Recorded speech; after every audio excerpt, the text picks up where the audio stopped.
Eu quero falar sobre oração. Eu quero falar sobre oração.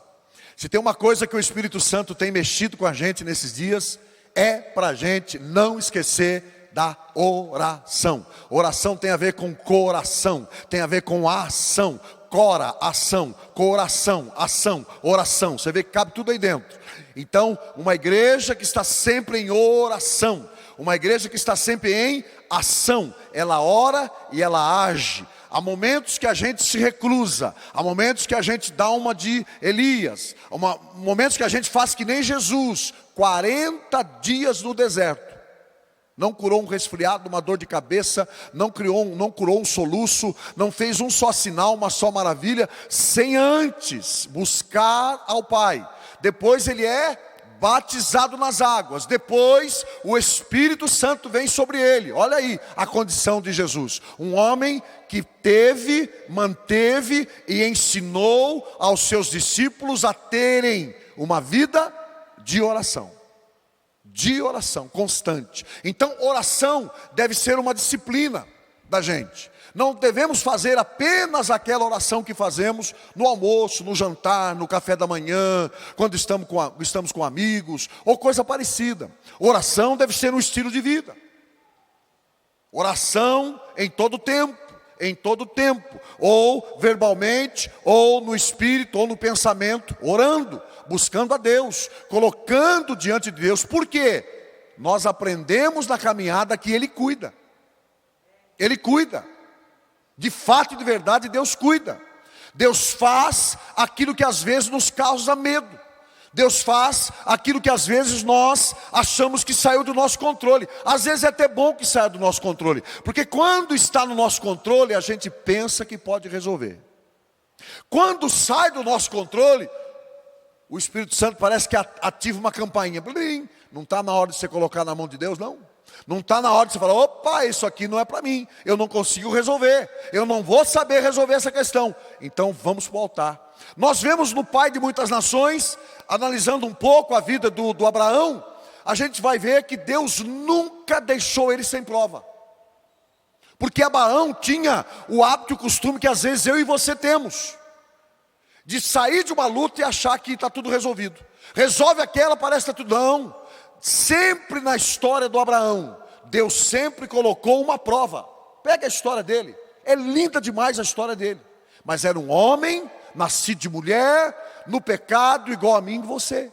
Mas ele abandona tudo, ele deixa tudo para agradar a Deus. Um homem que por onde passava ele erigia um altar, deixava um altar de adoração a Deus.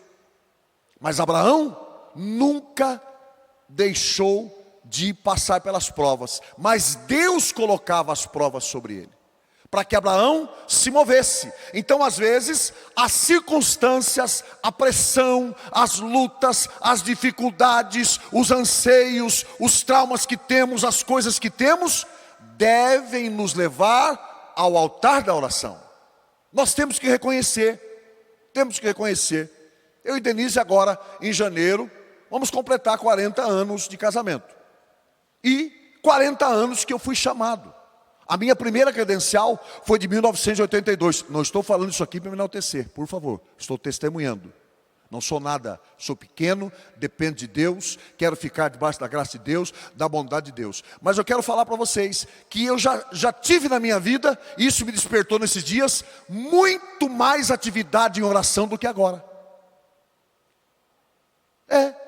Por quê? Porque a gente já participou de alguns movimentos do Espírito que nos levaram a orar, a buscar, a vigiar, a fazer vigílias. Quantas vigílias? Não é? Porque essa casa não pode retomar isso? Pode? Olha, olha o povo cheio da presença de Deus aí, ó. Vigílias de oração. Vamos vir numa sexta-feira para cá e sair tomando café da manhã no dia que vai raiar e ir para fora. Posso ouvir um amém dessa casa ou não? Porque nós temos sede, nós temos fome. E Deus tem tratado com a gente no alimento, no sólido, no líquido. Mas, às vezes falta o alimento espiritual. E faz falta para a gente. A gente gosta muito de falar do Daniel na cova. Mas Daniel não deixou para orar na cova, não. A gente gosta muito de falar dos 3 irmãos, dos 3 amigos que foram jogados na fornalha, mas não deixaram para orar na fornalha. A gente gosta muito de falar que Jesus foi para a cruz. Eu sou um pregador da cruz, você também é. Mas a gente não esquece que Jesus não orou na cruz. Ele estava em oração. Aleluia. Ele estava pronto para aquele momento. Ele estava preparado para aquele momento. E o que preparou Jesus? A comunhão dele com o Pai. A comunhão dele com o Espírito Santo. Ele nunca curou um resfriado, vou repetir, sem antes ser cheio do Espírito Santo. Ele não começa o seu ministério sem oração. Ele não faz nada sem oração. Então esses tempos, esses dias, meus irmãos, minhas irmãs, a você que nos assiste, nos ouve em algum lugar aí desse planeta, é tempo de voltar para o altar. É tempo de restaurar a oração. É tempo de buscar a Deus mais intensamente. Ele está fazendo com que a igreja retorne, ou retome, ou continue com mais intensidade na oração. E é sobre oração que eu quero falar hoje, Já demos uma palavra no culto da manhã, o das 8h30, esse também é da manhã, mas do mais cedo, das 8h30. E eu falei sobre oração que muda atitudes, e atitudes que mudam acontecimentos. A primeira pessoa a mudar na oração sou eu.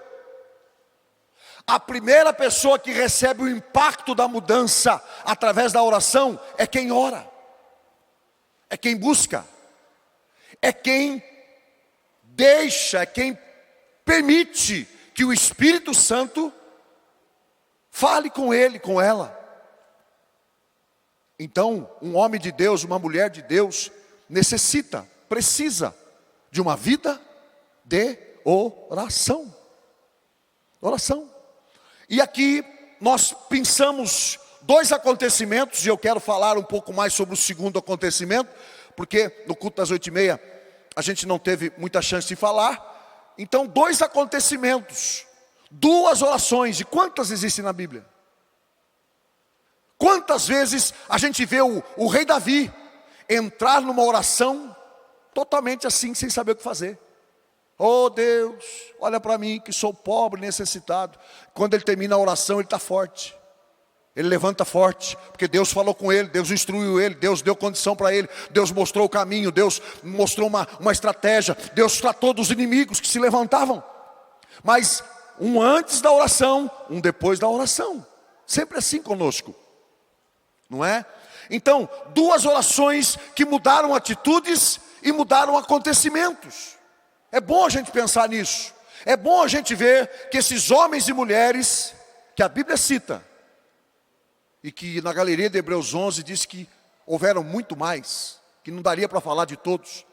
Hebreus 11 destaca alguns ou algumas que viveram uma vida de oração e transformaram muitas situações, né? Eu costumo dizer também que há pessoas que jamais irão fazer missão, mas a sua missão é orar. Como é bom às vezes a gente chegar num culto como esse, ou numa reunião, encontrar com alguém, um irmão nos cumprimenta, uma irmã nos cumprimenta e diz: pastor, estou orando pelo senhor. Ô irmão, ô irmã, você talvez não saiba medir o valor disso. O valor disso. O valor da oração de uma mãe. Destaquei de manhã um testemunho que eu conheço de uma mãe que orou mais de 40 anos, quase sua vida toda, por um filho. Ela recebe a promessa de que aquele filho era um homem de Deus, um servo de Deus. Mas o homem não quer saber. Ele vive a sua vida, ele vive esbanjando tudo, ele vive jogando tudo fora. Deus para ele era algo que, quando der eu vou, eu estou muito bem. E a mãe, recebendo aquela revelação, fala ao coração do filho e fala para ele: Deus tem um propósito com a sua vida. A verdade é que ela ora uma vida inteira pela conversão do filho e para que o filho fosse de fato aquele instrumento. Ela não vê isso nessa vida. Ela partiu para o Senhor, mas a oração, ela ficou ativa. Por quê? Porque esse moço, esse homem, de fato e de verdade, até nos dias de hoje, aquilo que Deus tinha dito para ela, no coração dela, que ela profetizou a vida toda. Ele é um homem de Deus. Então o seu filho, o meu filho, os nossos amigos ou inimigos, eles podem evitar a nossa presença, mas a nossa oração jamais. O seu filho não pode evitar a sua oração, mamãe. O seu filho não pode evitar a sua oração, papai. Você pode e deve orar por ele, porque às vezes a coisa fica estranha. Se você for forçar a barra, perde até a ponte da amizade. Não é bom que perca a ponte da amizade, mas se eu não posso falar diretamente com a pessoa, eu falo com Deus em oração, e Deus fala com a pessoa. Essa é a nossa ponte. Por isso, a oração, ela é a nossa arma. Você está lembrado, você que tem um pouquinho mais de vivência no Evangelho, como nós, né? Um pouquinho mais, não que os novos não tenham, todos têm. Mas nós fomos alinhados nessa escola. Qualquer situação que havia, o que a gente fazia? Vamos orar. Não, vamos orar. Não é assim? Pastor, aconteceu alguma coisa? Vamos orar.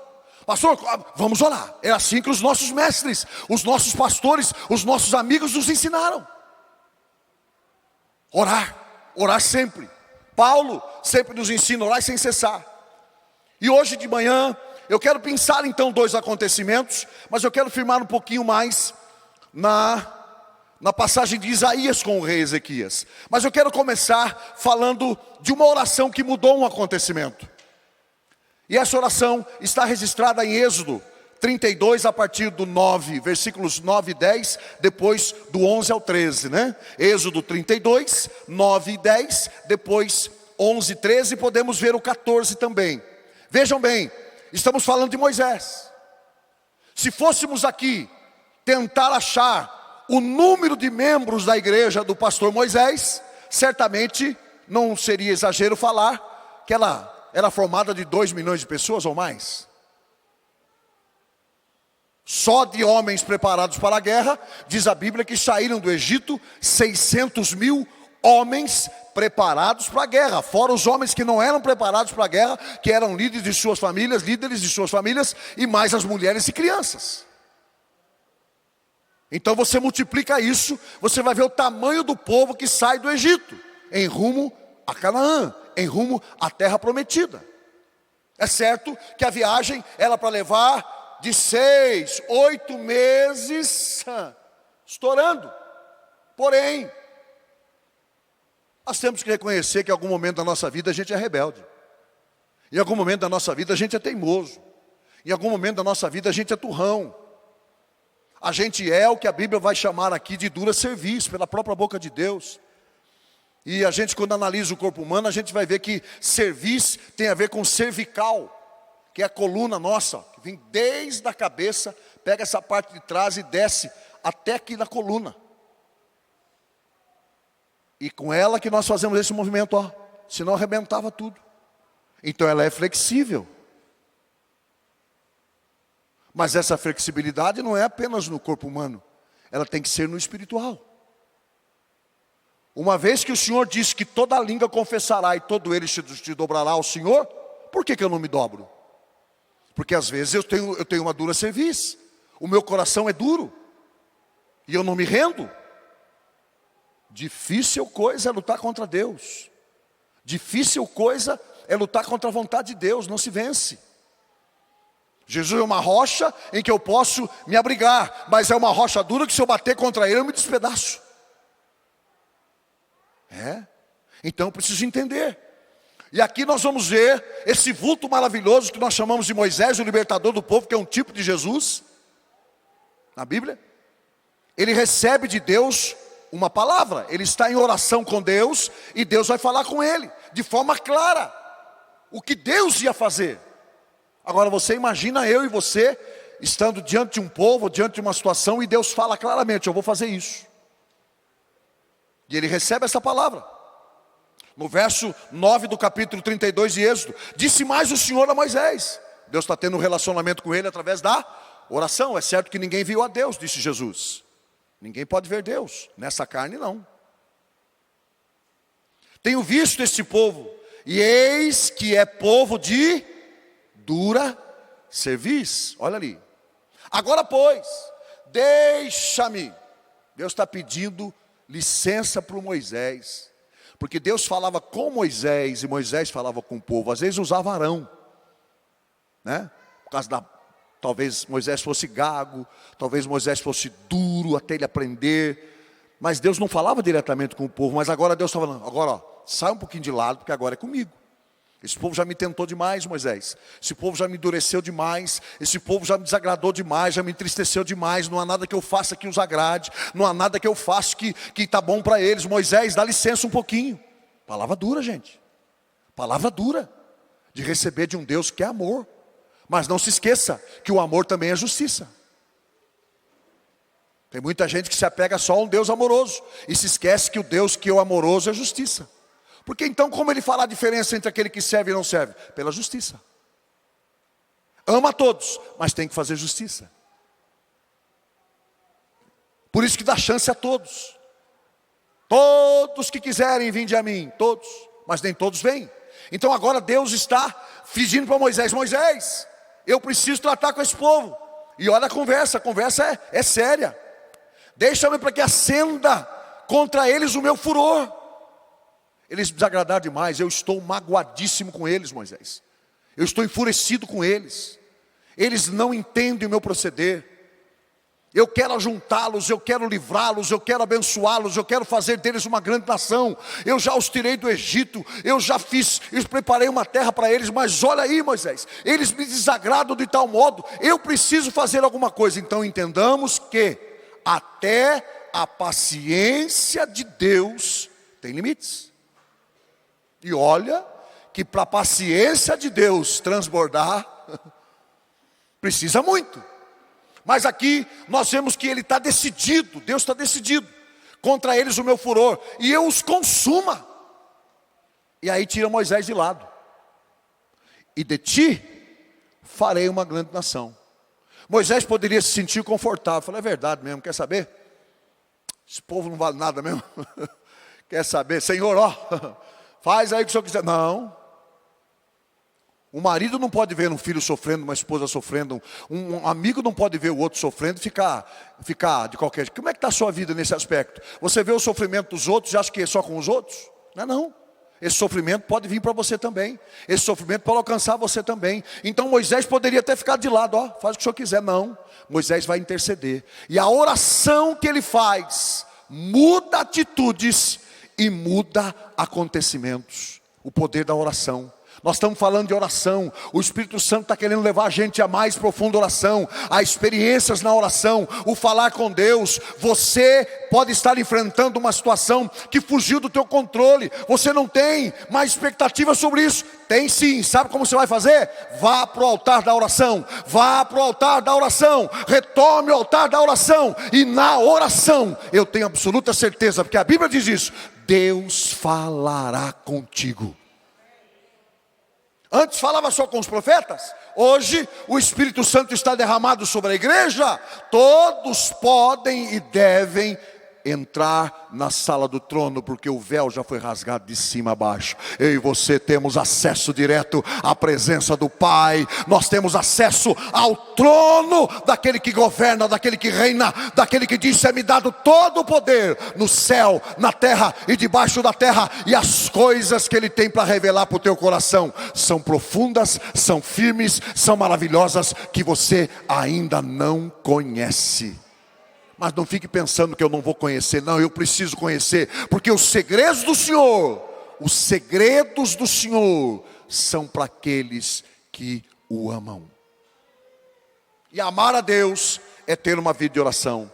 Na oração, Deus dá propósito para a vida. Na oração, Deus dá sentido para a vida. Na oração, Deus dá para nós o sentido que não devemos ir, o sentido que devemos ir. Na oração, Deus tira toda a confusão, porque Deus não é Deus de confusão. Na oração, Deus tira a dúvida, porque onde há oração, não há dúvida. Onde há oração, a fé e a esperança andam juntas. Porque, segundo Hebreus 11 diz, a fé é uma certeza das coisas que eu espero. Portanto, eu estou esperando, porque eu tenho um Deus que cuida de mim, e eu falo com Ele todo dia. Portanto, Jesus está vivo, nós podemos falar com Ele agora. Aleluia. Oração. E aí continua o diálogo. Porém Moisés, olha o verso 11, suplicou. Aqui é oração, meu irmão. Aqui é oração, minha irmã. Suplicou, pediu, se rasgou, se dobrou, se jogou diante de Deus, com o seu coração, com a sua mente, com o seu corpo, com a sua vida. Ele se joga diante de Deus como último resultado, como último refúgio. Porque às vezes na nossa vida, e é bom que seja assim, que Deus sempre é o último refúgio, porém Ele não é o último, Ele é o refúgio presente. Se você está passando por alguma dificuldade, me escute, você tem hoje um refúgio. O seu refúgio, o meu refúgio é o Senhor Jesus Cristo. Nele nós podemos nos refugiar. E ele suplica e disse: por que se acende, Senhor, a tua ira contra o teu povo, que tiraste da terra do Egito com grande fortaleza e poderosa mão? Em outras palavras, Deus, não fique nervoso. Deus, por favor, não se acenda a sua ira contra a minha esposa, contra o meu filho, contra a minha esposa, contra o meu irmão, contra a igreja. Senhor, não se acenda a tua ira, Senhor. Moisés chorando, clamando, suplicando, derramando o seu coração, a sua vida em oração. E o que Deus faz? Vamos ao verso 12, por gentileza. Isso, obrigado. Porque hão de dizer os egípcios? Os egípcios acabavam de perder o povo de Deus lá, não é? Você sabe a história. Os egípcios vão dizer: com maus intentos os tirou. Está vendo? O Senhor tirou o povo do Egito para agora matar eles todos no deserto. Senhor, não se acenda a tua ira. Por isso que a Bíblia diz: a ira do Senhor dura só um instante, mas a sua misericórdia, esta dura para sempre. Aleluia, aleluia, aleluia. O choro pode durar uma noite inteira, um dia inteiro, uma semana inteira, um mês inteiro, um ano inteiro, 2 anos, eu não sei o tamanho dessa noite. Porém, essa noite tem um dia certo para terminar. Esse choro tem um dia certo para terminar. Esta mágoa, esta mancha, esta dor, essa tristeza, esta angústia, esse problema, essa circunstância tem hora, dia, data marcada para terminar, porque ela pode durar uma noite inteira, mas pela manhã o Senhor virá com a resposta. Pela manhã o Senhor virá com a saída. Pela manhã o Senhor virá com o escape. Pela manhã nós teremos a resposta das nossas orações. Porque a cada dia que passa o Senhor não se lembra mais. Ele renova as suas misericórdias na nossa vida. Aleluia, aleluia. E Moisés insiste com Deus e fala com ele. O Senhor tem jurado, o Senhor lhes disse: multiplicarei a vossa descendência como as estrelas do céu. O Senhor prometeu: e toda a terra de que tenho falado, dá-la-ei a vossa descendência, para que a possuam por herança. Aqui estão os papais, aqui estão as mamães comigo hoje de manhã. Aqui estão os futuros papais, as futuras mamães aqui de manhã. Aqui estão os vovôs, as vovós aqui comigo nesta manhã. Aqui estão pessoas, papais, mamães, vovós, ali nos vendo, nos assistindo em algum lugar agora. Esta palavra para você, escute-me dizer: a tua descendência será gloriosa na terra. A tua descendência será gloriosa na terra. A tua descendência será gloriosa na terra. Você não gerou filhos para o inferno. Você não gerou filhos para se perderem. Você gerou filhos segundo a vontade de Deus, o carinho de Deus, a bondade de Deus. E Deus fará prosperar a sua descendência. Em Abraão são benditas todas as famílias da terra. Por quê? Abraão creu em Deus, nós cremos em Deus igualzinho a Abraão. E temos um detalhe que Abraão não tinha: nós temos ainda a intercessão do sangue do nome de Jesus. Meu Deus, a sua descendência será linda nesta terra. O inimigo não gosta de ouvir isso, porque algumas famílias lutam contra coisas que aconteceram, contra coisas que aprisionaram, contra coisas que amarraram lá no tempo da ignorância, que os nossos avós, nossos pais não sabiam como fazer. Eles não tinham a experiência que nós temos hoje, eles não tinham a clareza que nós temos hoje. Mas um acontecimento mudou a nossa vida, mudou a nossa história. O dia que um homem chamado Jesus apareceu e ele pagou toda a nossa conta, toda a nossa dívida, e ele levou na cruz do Calvário toda a nossa maldição. Nós não somos malditos, nós somos benditos de Deus. O inimigo odeia ouvir isso, sabe por quê? Porque ele pode até influenciar porque a quarta geração ela não seja bendita. Mas Deus vem com uma tabela que cala a boca dele. Me escute, me escute, me escute. Ainda que a quarta geração não está toda pronta, Deus fala: eu tenho bênção para 1000 gerações.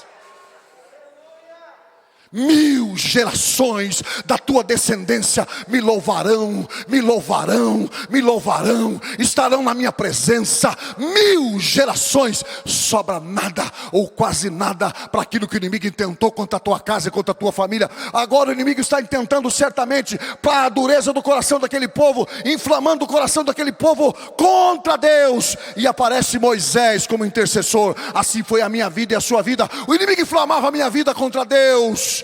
Mas apareceu Jesus e disse: Reginaldo, aquilo que era para ser maldição na tua vida, eu transformo em bênção.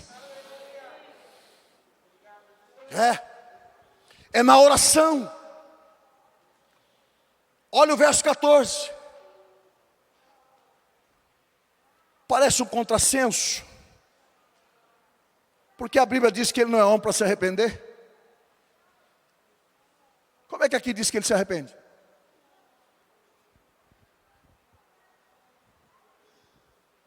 O fato é que em toda situação, Deus está procurando alguém. Ei, Deus está procurando você dentro da tua casa. Não é outro não, é você mesmo. Não passa essa responsabilidade para ninguém, não é você mesmo.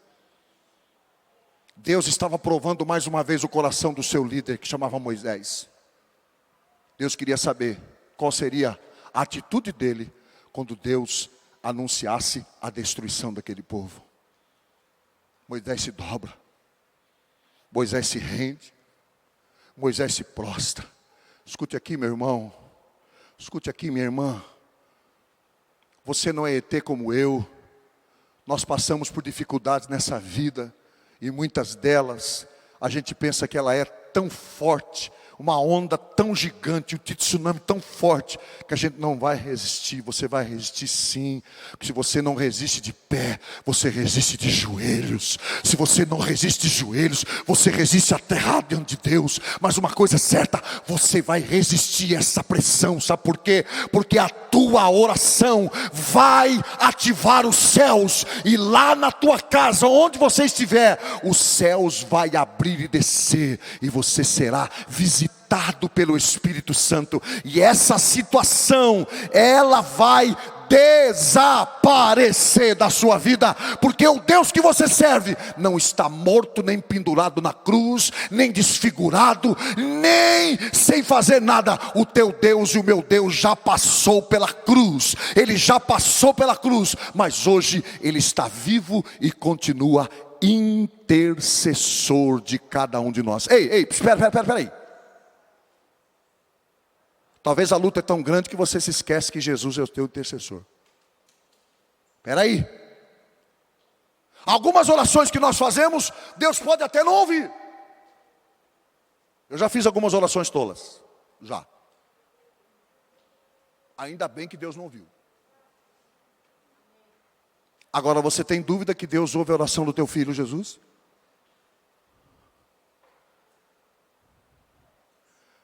E a oração de Jesus é ao teu respeito, ao meu respeito.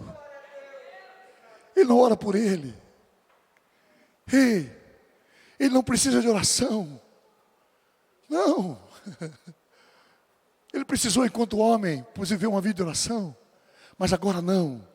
Agora ele já venceu o mundo, já venceu Anás, Caifás, Pilatos, já venceu a morte, já venceu os demônios, já venceu todo mundo e os colocou debaixo dos seus pés e deu essa autoridade para nós. Porém, o ministério de intercessão não cessou na vida de Jesus. Todas as vezes que eu te lembro que ele está orando por mim, eu digo: espera aí, então tem jeito. Então tem jeito. Então tem saída. Deus não ouviria a oração daquele ao qual ele chama de único filho, depois dele nós viemos? Então tem jeito. Então tem saída. Então aqui Deus está testando o coração do líder. E Deus afasta. Afasta aquele furor. Afasta aquela inimizade que o povo mesmo tinha provocado. Oração de um homem. O Espírito Santo nesses dias vai nos levar a experiências na oração. Eu preciso que a igreja abra os ouvidos espirituais. O Espírito de Deus vai levar cada um de nós a experiências na oração, que quando aquilo resolver e acontecer, nós voltaremos para o altar da oração, não mais para pedir, nós voltaremos no altar da oração, cheios de ações de graças, de louvor, de júbilo, de gratidão, porque aquilo que nós dávamos como perdido, como jogado, como abandonado, é da tua cabeça, não da cabeça de Deus, é do teu pensamento, não do pensamento de Deus. Deus não pensa assim, Deus não age assim. Nós voltaremos ao altar da oração. A Bíblia diz que aquele que sai semeando, orando, semeando a boa palavra, orando, gemendo, chorando, voltará. Ele não vai ficar gemendo, chorando a vida toda. O choro dura, mas tem hora para terminar. Ele voltará com seus molhos cheios. Você voltará com seus molhos cheios. Sabe por quê? A oração que você tem feito não está vagando, não está nos céus, não está no cosmos, não está perdida no universo. A sua oração, ela tem destino, ela está na presença do Pai. O que? Oração. Por fim eu fiquei em Moisés de novo.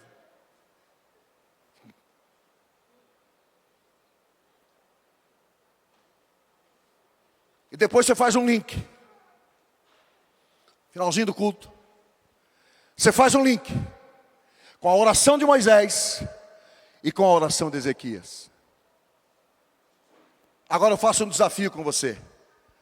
De você pegar essas duas orações essa semana e esmiuçar. Esmiuçar ela. Pega o contexto, pega a situação, pega como estava o povo, como é que estava Deus, como é que estava Moisés, como é que estava Ezequias, como é que estava Isaías, como é que estava Deus. Pega isso aí. Faz disso um motivo para você voltar ao altar da oração. Depois você dá uma lida em Isaías 38. Você linka com Êxodo 32 que nós lemos, a partir do verso 9. E você vai linkar com Isaías 38, do 1 ao 7. Você vai ver que a oração do Ezequias também mudou a atitude e a circunstância. Oração. Oração. Oração. O Espírito Santo está nos chamando para oração. Ele quer ter um tempo conosco na oração. Na oração.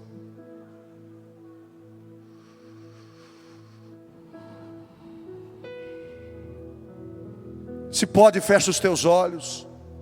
Medite sobre a tua vida de oração, como ela está. Mas não se acuse, por favor. Quando Deus mostra, não é para acusar, é para despertar. Quando Deus fala, não é no sentido de acabar, Ele quer despertar. Deus falou com o povo e despertou Moisés. Deus falou através do Isaías com Ezequias e despertou Ezequias. Desperta hoje. Desperta hoje. Toma uma atitude. Toma uma atitude. Atitude de fé.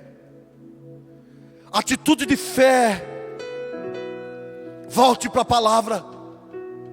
Volte para a oração. Não está nada perdido para Deus.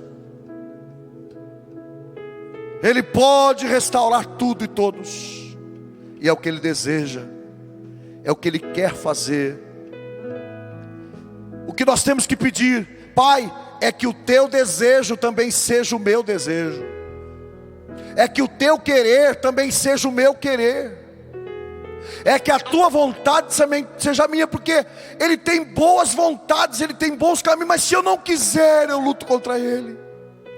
Muito obrigada pela sua companhia em mais um culto. Se essa é a sua primeira vez por aqui, faça contato com a gente. Nós queremos te conhecer.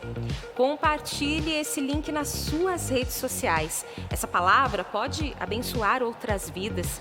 E se você deseja contribuir com a nossa igreja online, as informações estão bem aqui, ó, na sua tela. Deus abençoe e até a próxima.